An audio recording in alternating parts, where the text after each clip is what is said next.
Hello and welcome to PH Physics. Today's explainer is the magnetic field, a region where magnetic forces act. By the end of this, you'll know how to draw field lines and what they tell you. A magnetic field is a region of space around a magnet, or a current-carrying conductor, where a magnetic force acts on magnetic materials or moving charges. We represent the field with field lines, showing direction and strength. Three things. 1. Field lines run from north to south outside a magnet.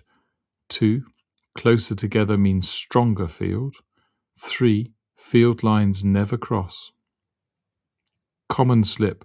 Drawing field lines crossing or branching. They don't. At any point in space, the field has one direction only, so lines don't intersect. Quick example, a bar magnet. Field lines emerge from the North Pole, curve around and re-enter at the South Pole. Bring a compass nearby, the needle aligns with the field at that point. Move the compass, it traces out a field line.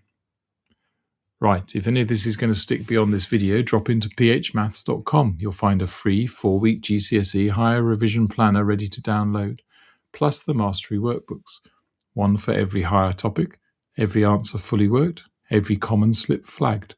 Simple explanations, serious results. See you next video.